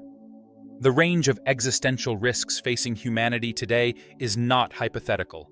These are real threats, studied and assessed by serious researchers and institutions around the world. Nuclear war remains one of the most persistent dangers. 9 countries currently possess nuclear weapons, with a combined total of roughly 12,500 warheads. The Bulletin of the Atomic Scientists, which has monitored global risk since 1947, now places its doomsday clock at 90 seconds to midnight, the closest it has ever been to symbolic catastrophe. This threat is not abstract. During the Cold War, there were multiple moments when miscommunication, technical failures, and human decisions brought the world dangerously close to nuclear conflict. In 1983, a Soviet early warning system mistakenly detected 5 incoming missiles from the United States. The officer on duty, Stanislav Petrov, judged the alert to be a false alarm and chose not to escalate it. His decision may have prevented a retaliatory strike. On that night, the continuation of human civilization may have depended on the judgment of a single individual in a control room. And this was not an isolated event. Historical records reveal several moments where nuclear disaster was avoided by narrow margins, shaped by individual choices, unexpected errors, and brief instances of restraint. In October 1962, the Cuban Missile Crisis brought the United States and the Soviet Union to the edge of nuclear war over the placement of missiles in Cuba. For 13 days, both sides remained locked in a tense standoff that could have escalated at any moment. And what remained hidden for decades was how close the situation came to irreversible conflict beneath the surface. On October 27th, a Soviet submarine near Cuba, unable to communicate with Moscow and believing war might already have begun. Prepared to launch a nuclear torpedo at American ships enforcing the blockade, the decision required agreement from 3 senior officers on board. 2 approved the launch. The third, Vasily Arkhipov, refused, and that single decision, made in isolation beneath the ocean, prevented what could have become the opening moment of a nuclear war. Years later, in November 1983, NATO conducted a military exercise known as Able Archer, 83 simulating a coordinated nuclear strike. From the perspective of the Soviet Union, the exercise appeared alarmingly real, raising fears that it might be a cover for an actual attack. At several points in history, the line between survival and catastrophe has been thinner than it appears. The exercise seemed routine from NATO's point of view, but it was anything but routine from Moscow's perspective. Soviet intelligence had been on heightened alert throughout that year, convinced that the Reagan administration might be preparing a real first strike disguised as military drills. When Able Archer began using realistic communication procedures and simulated escalation toward nuclear release, parts of the Soviet military interpreted it as an actual attack. Soviet aircraft carrying nuclear weapons in Eastern Europe were placed on alert, and intermediate-range missile units were prepared for possible launch. The situation only stabilized because a small number of Soviet analysts correctly judged that the exercise was not genuine. Later declassified documents revealed that the world came far closer to nuclear war during this event than most Western leaders understood at the time. In January 1995, Norwegian and American scientists launched a research rocket from an island near Norway to study the Northern Lights. Its flight path resembled that of a submarine-launched Trident missile aimed toward Moscow. Russian radar detected the launch and immediately sent warnings through the command chain. For the first time, the Russian nuclear briefcase, used to authorize a nuclear response, was activated and presented to Boris Yeltsin. Early warning systems allowed only about 8 to 10 minutes to determine whether the launch was hostile. Yeltsin had just minutes to decide whether to order a retaliatory strike. He chose to wait. Further radar data showed that the rocket was moving away from Russian territory. The crisis passed. But for several minutes, the continuation of civilization depended on the judgment of a single leader working with incomplete information. Each of these events shares a striking pattern. In every case, the systems designed to prevent catastrophe nearly triggered it. The procedures, command structures, and warning systems all functioned as intended, yet their proper functioning brought the world to the edge. Survival depended not on flawless systems, but on individual decisions made under pressure with limited knowledge. This is not a stable foundation for long-term survival. Over decades or centuries, the probability that every decision goes the right way becomes smaller and smaller. At the same time, new risks are beginning to emerge. Engineered pandemics represent a growing concern, as advances in synthetic biology and genetic engineering make it increasingly possible to modify pathogens, allowing them to become more transmissible or more lethal. The tools required to create such biological agents are becoming cheaper and more widely available with each passing year. A deliberately or accidentally released engineered pathogen could, in a worst-case scenario, cause devastation far beyond any natural pandemic. The COVID-19 pandemic, caused by a natural virus, resulted in millions of deaths and widespread disruption, even though it was relatively mild compared to what might be biologically possible. Climate disruption unfolds more gradually, but it carries its own systemic risks: rising global temperatures, shifting agricultural zones, water shortages, large-scale migration, and ecosystem collapse could destabilize the political and economic systems that modern civilization depends on. The danger is not that climate change directly ends civilization, but that it weakens the foundations of cooperation at the very moment when cooperation is most needed to manage other existential threats. Artificial intelligence introduces another category of risk, one that is especially difficult to evaluate: because the technology is advancing faster than our ability to fully understand its long-term consequences. Researchers at institutions such as the Future of Humanity Institute and the Center for AI Safety have warned that advanced AI systems, if not properly aligned with human values and goals, could pursue objectives that conflict with human survival. This is not a speculative idea. It is an active field of research, grounded in the understanding that intelligence, whether biological or artificial, does not naturally produce benevolence. An AI system optimizing toward a poorly defined objective could cause immense harm, not out of intent, but through indifference.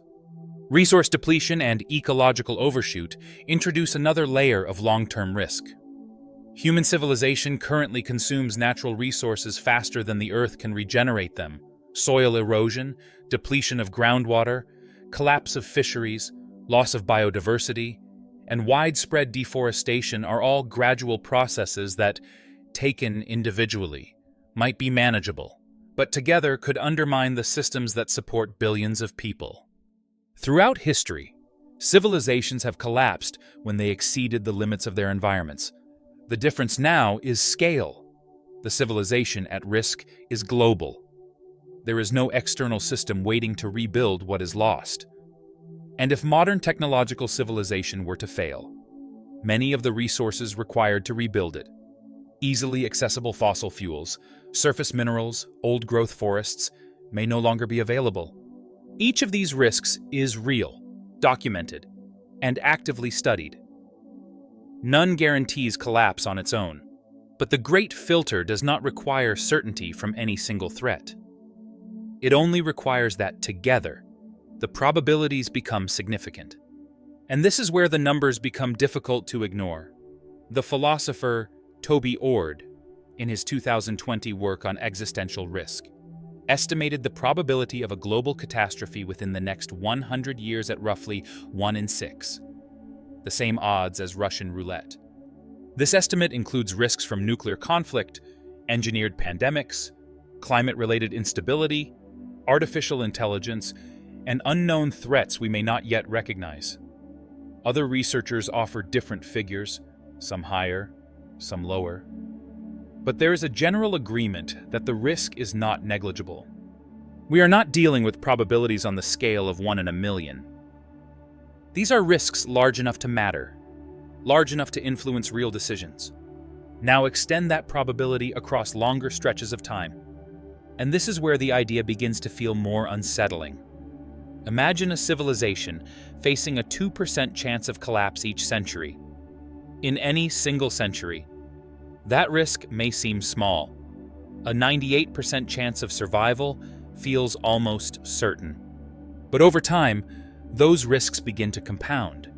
After 1,000 years, roughly 10 centuries, the chance of survival drops to around 82%. After 5,000 years, it falls closer to 36%. After 10,000 years, it declines further to about 13%. And after 50,000 years, it drops below 1%. A 2% risk per century means that even a cautious and advanced civilization has only a small chance of surviving across longer timescales, and 10,000 years, which feels immense from a human perspective, is almost insignificant on a galactic scale. To leave a lasting and detectable presence across the Milky Way, a civilization would need to endure for millions of years.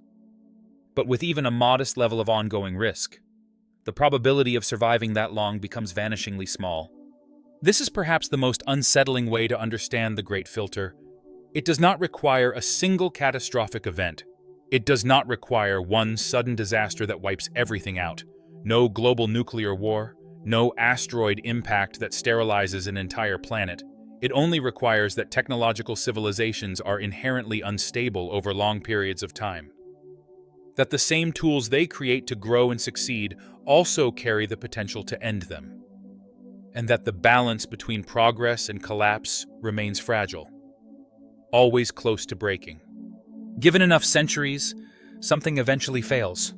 If this is correct, then the galaxy is not truly empty. It may be more like a graveyard. Civilizations may have emerged on millions of worlds over billions of years. each one reaching a stage of technological capability, each one creating something remarkable, each one lasting for a limited span, perhaps a few centuries, perhaps a few thousand years, before falling to one of the many risks that come with power. On one world, it might be nuclear destruction; on another, a designed pathogen; elsewhere, ecological collapse, misaligned artificial intelligence, or conflict over dwindling resources. Different paths, but the same result. The signals fade. The structures decay. The civilization disappears into silence. And because each one exists for only a brief moment compared to the age of the galaxy, the chance that two civilizations overlap in time becomes extremely small. Imagine the Milky Way as a long, dark expanse stretching far beyond what we can see. Each civilization is like a match being struck somewhere along that distance. For a moment, it burns, then it goes out. If millions of matches are lit at random moments across billions of years, most of them will burn alone. No two lights will overlap. Anyone looking into that space at a random moment would see only darkness. The space was never truly empty. It was filled with brief flashes, each one too short to be seen by the others. This is what the Great Filter could mean. If the bottleneck lies in survival, then the galaxy may have produced countless technological civilizations. Every one of them may have asked the same question we are asking now. Every one may have listened and heard nothing. And everyone may have disappeared before another arose. There is another dimension to this idea that makes it even more unsettling. Even if a civilization does not destroy itself suddenly, it may still fade, not through a dramatic collapse, but through a gradual decline, a slow loss of knowledge, a retreat from exploration, a weakening of the systems required to sustain advanced technology. Human history offers examples of this pattern. The Roman Empire did not vanish overnight. It declined over centuries, losing territory, population, and institutional strength, until it became something very different from what it once was. The Library of Alexandria was not lost in a single moment, but through a long process of neglect and disruption. Knowledge can disappear as easily as it is built. Progress can reverse. A civilization might pass through its most dangerous phase and still fail to reach the stars, simply because it loses direction. If it exhausts key resources before developing alternatives, or fractures in ways that prevent large-scale cooperation, it may remain confined to its home world. Such a civilization would still exist, but it would be quiet, present, but undetectable. It would never contribute to the broader signal we expect to find. Estimates from earlier researchers suggested that a communicative civilization might broadcast for only around 10,000 years before going silent, whether through collapse, transformation, or gradual withdrawal. More recent work suggests that this window could be even shorter. If most civilizations only transmit for a few hundred to a few thousand years, then the number of detectable civilizations at any given moment becomes extremely small. Perhaps only a few. Perhaps none at all. A galaxy more than 13 billion years old, paired with a civilization lasting only a few hundred years, becomes little more than a brief spark, and the darkness between those sparks is immense. And yet, there is an even more unsettling possibility: that there is no single great filter, no single barrier that explains everything, but instead that each step along the path is moderately difficult. That life itself may be somewhat rare, that complex cells may be somewhat unlikely, that intelligence may be somewhat improbable, and that civilizations may be inherently unstable. When all of these moderate difficulties are combined, the final result becomes a filter so strong that almost nothing completes the journey from beginning to end. This is sometimes called the compound filter scenario. And it may be the most difficult to accept because it offers no single point of failure. There is no one barrier you can identify and say, "This is the obstacle." Every step is possible, Every step has reasonable odds, but the entire sequence, taken together, becomes so long and demanding that the overall probability approaches zero. It is like moving through a sequence of many rooms, each with a door that opens most of the time. Any single door is easy to pass, but the chance of passing through all of them without being stopped becomes very small. If the filter works this way, then there is no simple resolution to the Fermi Paradox. There is no single discovery that would tell us whether the filter lies behind us or ahead.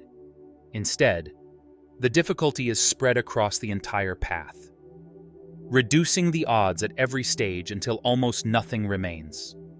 This may be the most realistic interpretation of the evidence, and it is also the one that leaves us with the least certainty about our future. The Great Filter, wherever it operates, has already shaped the galaxy we observe today. It has determined which stars host living worlds and which remain barren.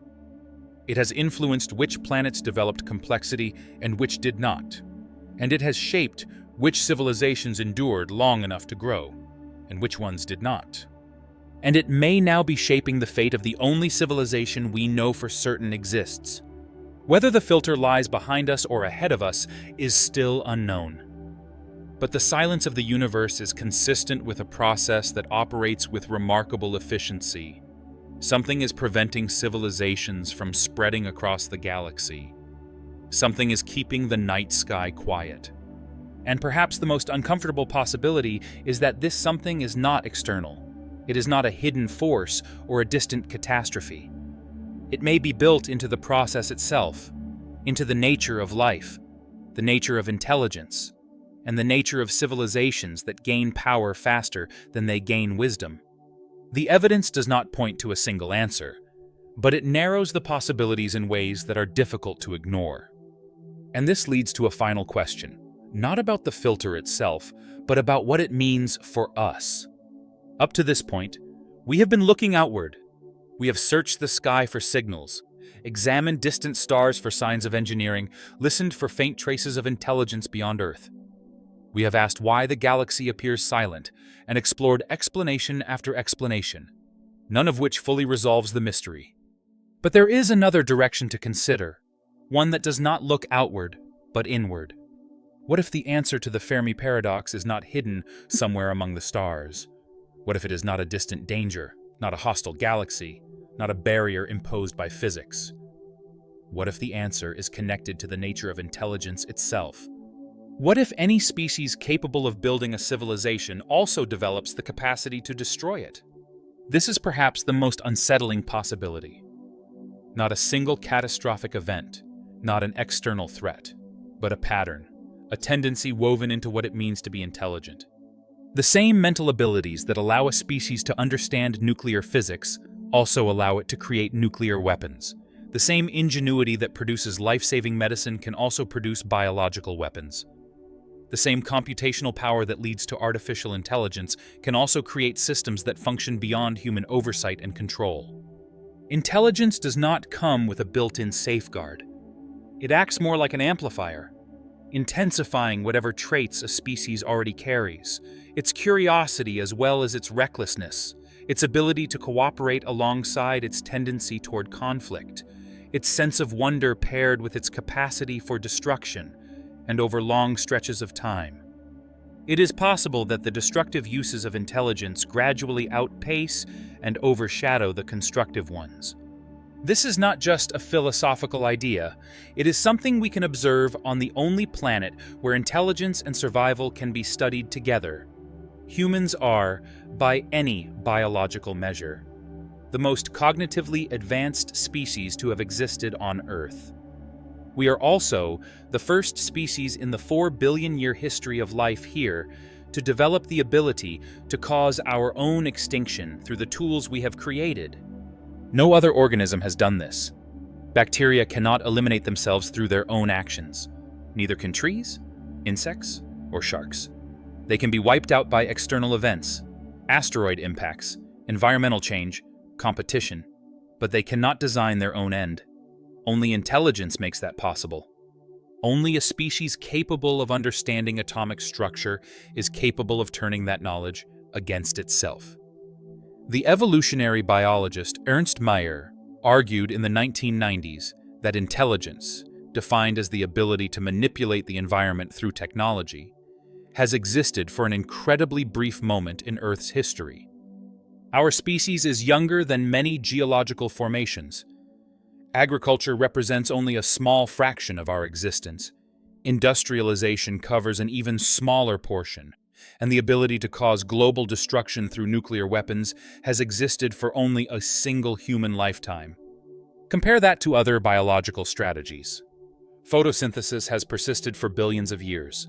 Multicellular life has endured for over 1 billion years. Insects have dominated ecosystems for hundreds of millions of years. Intelligence, by contrast, has existed for only an instant, and has already produced the means to eliminate itself. Mayer's conclusion was direct. Intelligence may function as a kind of dangerous mutation, offering enormous short-term advantages. The ability to outcompete other species, reshape environments, and harness energy on a planetary scale, but quietly carrying within it a long-term vulnerability. The same power that enables dominance also enables self-destruction. If that is true, then intelligence may not be a stable evolutionary strategy at all. It may be a temporary phase, one that leads not to long-term survival, but to collapse. This shifts how we interpret the Fermi Paradox. The question is no longer simply where other civilizations are, but how long intelligence typically persists before it fails. And the silence of the galaxy may suggest that the answer is not very long. There is another layer to this problem that is often overlooked. What happens after a civilization disappears? What would its traces look like from a distance? This matters because it determines whether we could detect evidence of past civilizations, even if many had existed before us. On Earth, the physical remains of our civilization are surprisingly fragile. Structures made of wood decay within decades. Steel corrodes over centuries. Concrete breaks down over thousands of years.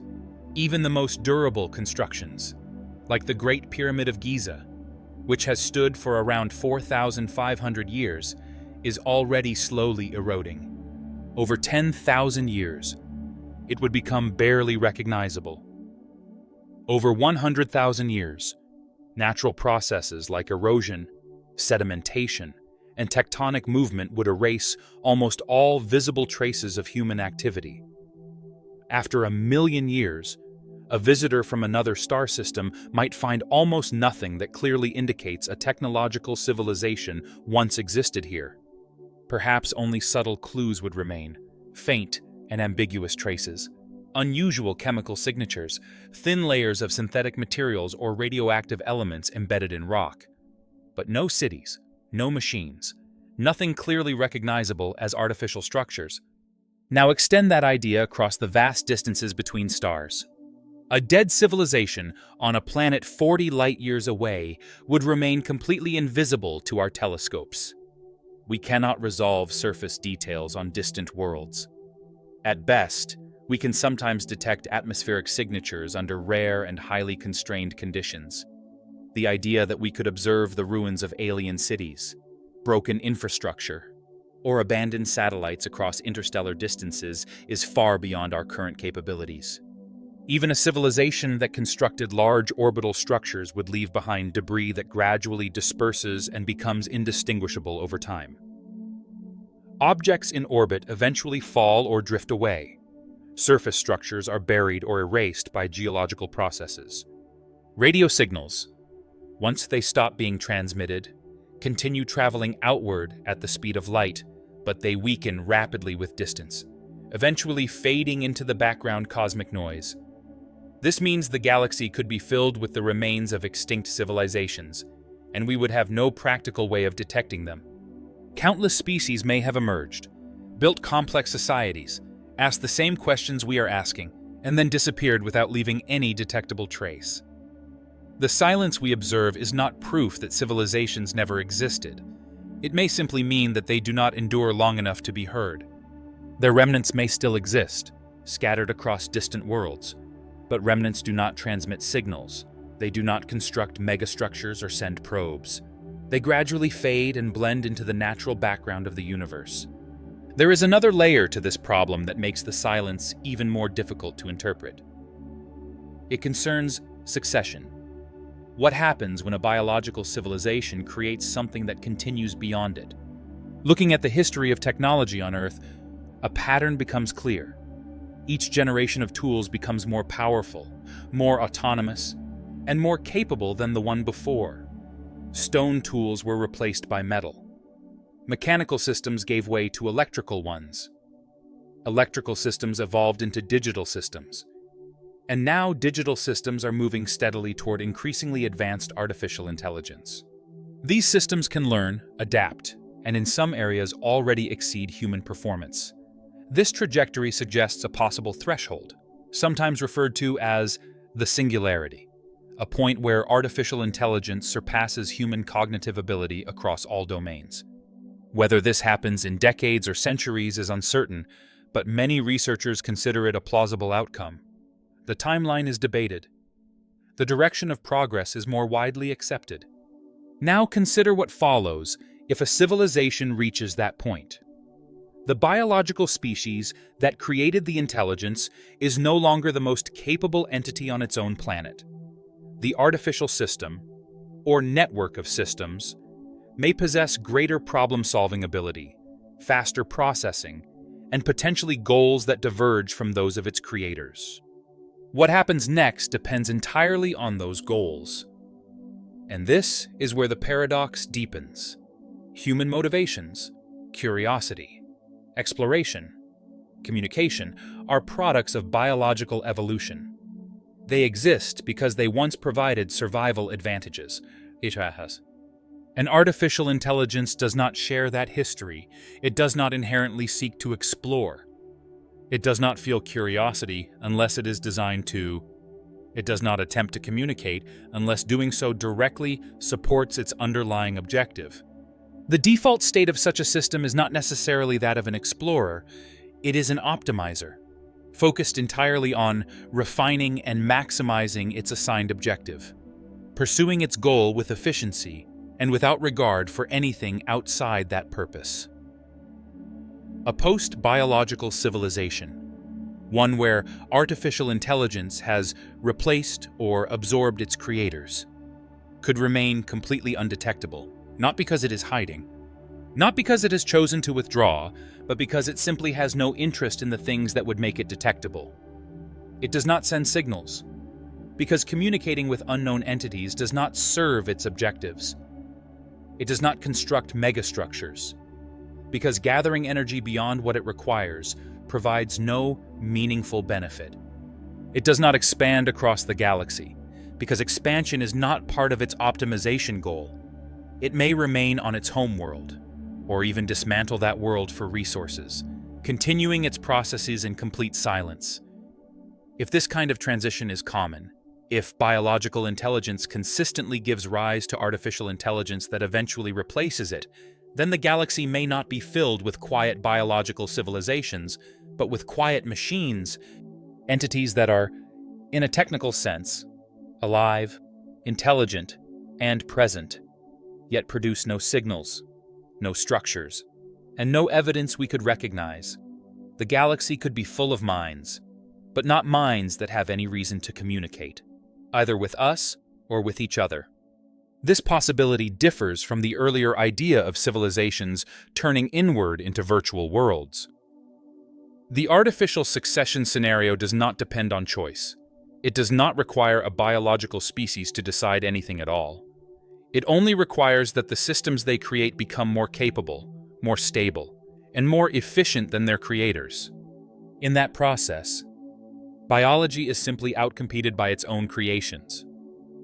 And those creations, lacking the evolutionary drives that once pushed their creators to explore, simply stop reaching outward.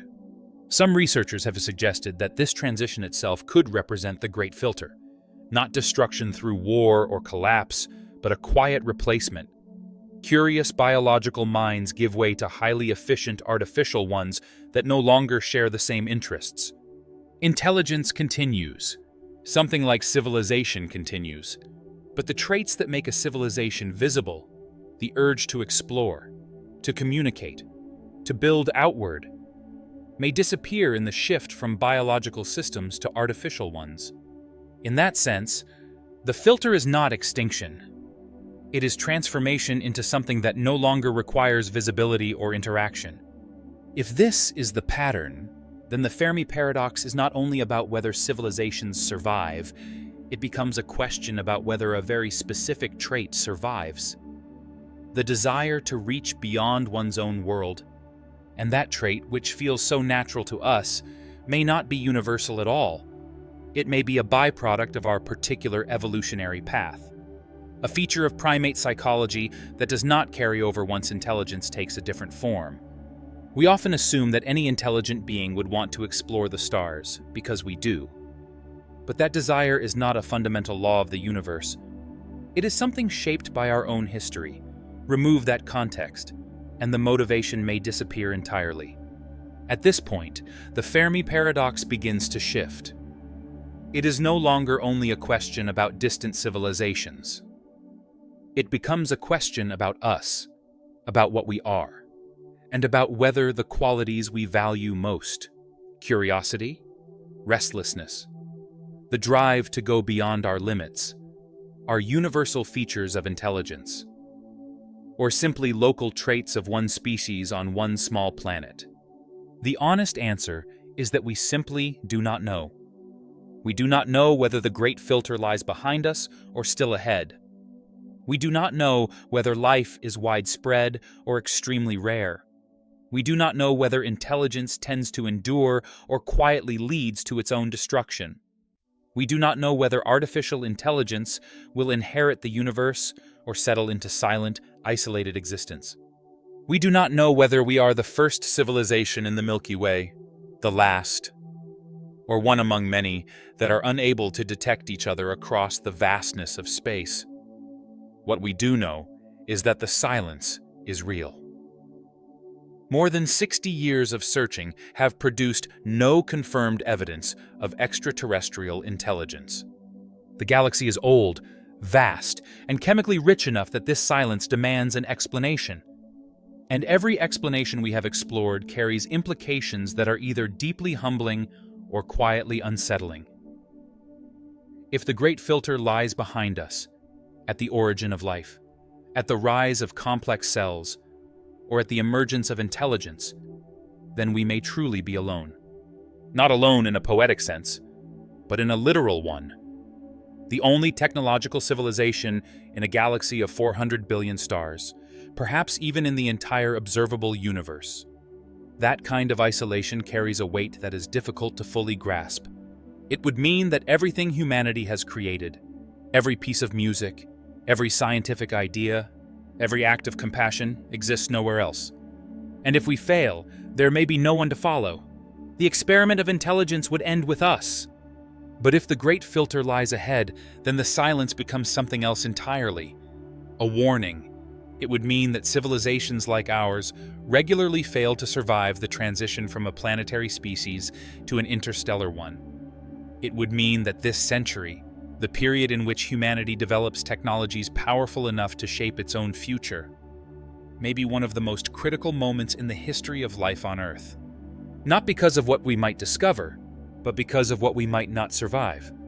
And if the truth lies somewhere in between, if the filter is distributed across many steps, each one reducing the odds, then our situation becomes uncertain in a deeper way. We cannot know how much of the journey we have already completed, or how much remains. It is as if we are moving through a sequence of doors without a map, uncertain how many are still ahead. Enrico Fermi is no longer here. He asked his question during a simple lunch in 1950, and likely spent little time considering it that day. He could not have known that this quiet question would grow into one of the most enduring puzzles in modern science. A question that reaches into biology, physics, philosophy, artificial intelligence, and the long-term fate of our species. He could not have anticipated that decades later, with far more data and far more advanced tools, we would still have no clear answer. And perhaps that is what makes the Fermi Paradox so important. It is not just a scientific problem. It is something closer to a reflection.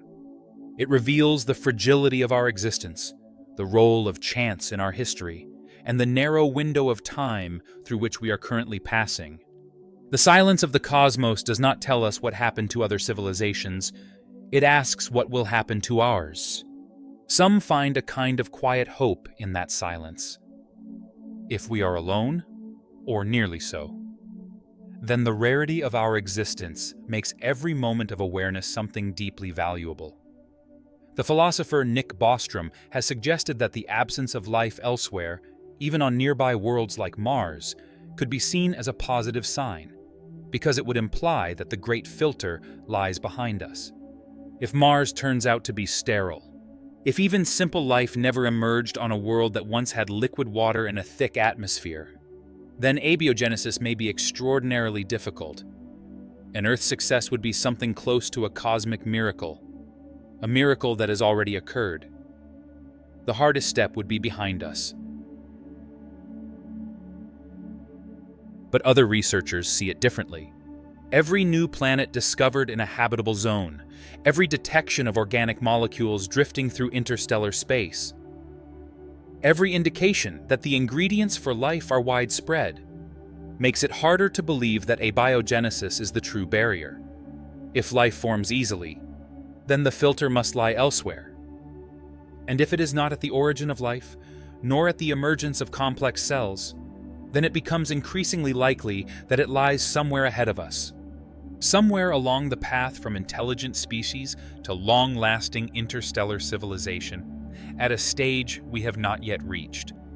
This is not a comforting conclusion, and perhaps the most unsettling possibility of all is that we may never truly know. The Fermi Paradox might remain unresolved from our current vantage point. We can observe the silence, we can outline possible explanations, but without evidence we do not yet have, and may never obtain, we cannot determine which explanation is correct. To confirm that the filter is not at the origin of life, we would need to discover life beyond Earth. To confirm it is not at the rise of complex cells. We would need to find complex organisms elsewhere. To confirm it is not at intelligence. We would need evidence of alien technology. And to confirm it is not at long-term survival. We would need to endure for thousands or even millions of years ourselves. Each answer depends on achievements that remain far beyond our current reach. For now, we are left with the question and with the silence.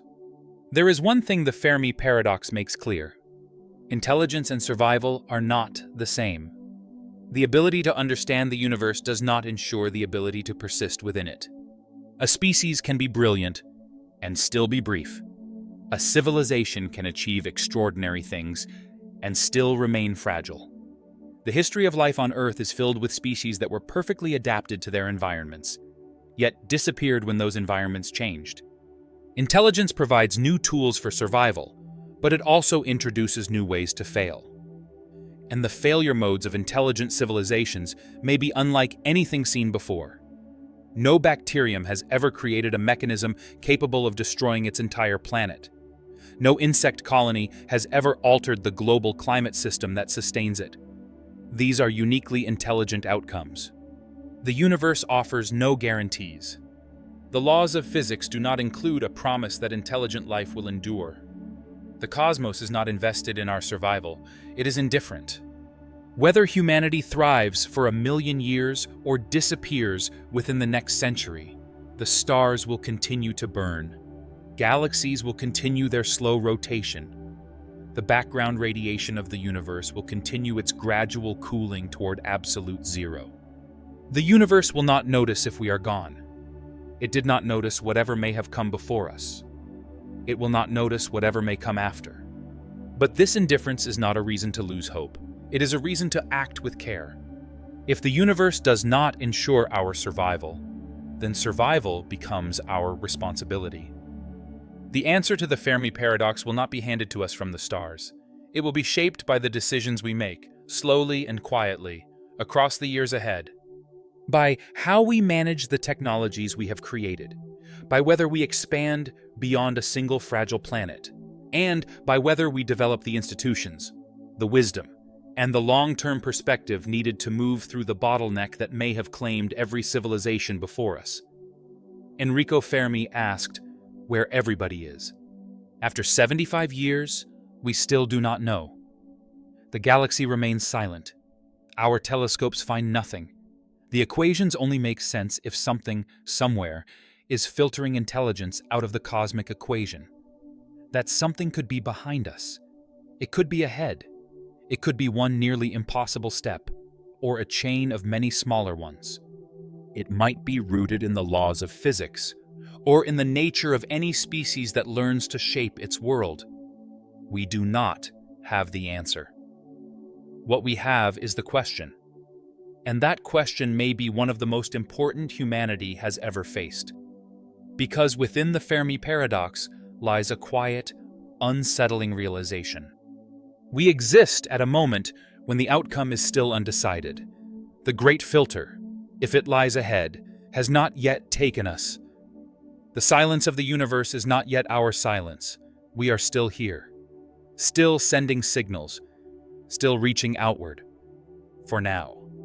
Time stretches on without urgency, and the quiet between civilizations can last far longer than anything we can truly comprehend. And if you find yourself drawn to questions like this, the kind that slowly reshape how we see our place in the universe, consider subscribing to the channel so you can continue exploring them with me. For now, thank you for listening, and as always, stay curious.